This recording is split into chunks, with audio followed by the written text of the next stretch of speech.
मैं एक गहरा कुआं हूँ ज़मीन पर, बेशुमार लड़के और लड़कियों के लिए कि उनकी प्यास बुझाता रहूँ। उसकी बेपनाह रहमत उसी तरह ज़र्रे ज़र्रे से बरसती है जैसे कुआं सबकी प्यास बुझाता है। इतनी सी कहानी है मेरी ज़ैनुलाब्दीन और आशी अम्मा के बेटे की कहानी। उस लड़के की कहानी जो अखबारें बेचकर अपने भाई की मदद करता था। उस शागिर्द की कहानी जिसकी परवरिश शिव सुब्रमणि अय्यर और अय्यर दुराई सालुमन ने की।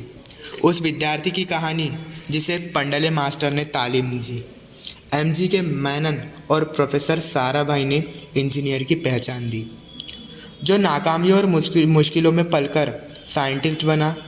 और उस रहनुमा की कहानी जिसके साथ चलने वाले बेशुमार काबिल और हुनरमंद लोगों की टीम थी। मेरी कहानी मेरे साथ ख़त्म हो जाएगी क्योंकि दुनिया को मालूम है मेरे पास कोई पूंजी नहीं है। मैंने कुछ हासिल नहीं किया, जमा नहीं किया। मेरे पास कुछ नहीं और कोई नहीं, ना बेटा, ना बेटी, ना परिवार। मैं दूसरों के लिए मिसाल नहीं बनना चाहता, लेकिन शायद उस पढ़ने वाले को प्रेरणा मिले कि अंतिम सुख रूह और आत्मा की तस्कीन है। खुदा की रहमत उनकी विरासत है। मेरे परदादा अबुल, मेरे दादा पाकिर और अब्बा ज़ैनुलाब्दीन का ख़ानदानी सिलसिला अब्दुल कलाम पर ख़त्म हो जाएगा, लेकिन खुदा रहमत कभी ख़त्म नहीं होगी क्योंकि वो अमर है। मैं शहर रामेश्वरम के एक मिडिल क्लास तमिल ख़ानदान में पैदा हुआ। मेरे अब्बा ज़ैनुलाब्दीन के पास ना तालीम थी ना दौलत, लेकिन इन मजबूरियों के बावजूद एक तन्हाई थी। उनके पास एक हौसला था और मेरी माँ जैसी मददगार थी आशी अम्मा। उनकी कई औलादों में एक मैं भी था। हम अपने पुश्तैनी मकान में रहते थे जो कभी 19वीं सदी में बना था। काफ़ी मजबूत और पक्का मकान था रामेश्वरम के मस्जिद स्ट्रीट में। मेरे अब्बा हर तरह के ऐशो आराम से दूर रहते थे, लेकिन ज़रूरियत की तमाम चीज़ें मुझे असर थी। सच तो ये है मेरा बचपन बड़ा महफूज था, दिमागी तौर पर भी और जज्बाती तौर पर भी।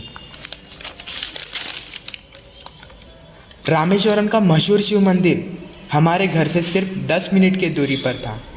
हमारे इलाके में ज़्यादा आबादी मुसलमानों की थी, फिर भी काफ़ी हिंदू लोग जो बड़े इत्तेफाक से पड़ोस में रहते थे। हमारे इलाके में एक बड़ी पुरानी मस्जिद थी जहाँ मेरे अब्बा मुझे हर शाम नमाज़ पढ़ने ले जाया करते थे। रामेश्वरम मंदिर के बड़े पुरोहित पक्षी लक्ष्मण शास्त्री मेरे अब्बा के पक्के दोस्त थे। मेरे बचपन की यादों में आंकी हुई याद ये भी थी कि अपने अपने रवायती लिबास में बैठे हुए दोनों कैसे रूहानी मामलों पर देर देर तक बातें करते रहते थे। मेरे अब्बा मुश्किल से मुश्किल रूहानी मामलों को भी तमिल की आम ज़बान में बयां कर लेते थे।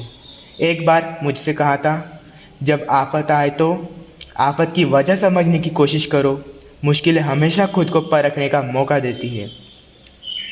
मैंने हमेशा अपनी साइंस और टेक्नोलॉजी में अब्बा के उसूलों पर चलने की कोशिश की है। मैं इस बात पर यकीन रखता हूँ कि हमसे ऊपर भी आला ताकत है, एक महान शक्ति है जो हमें मुसीबत, मायूसी और नाकामियों से निकालकर सच्चाई के मुकाम पर पहुँचाती है।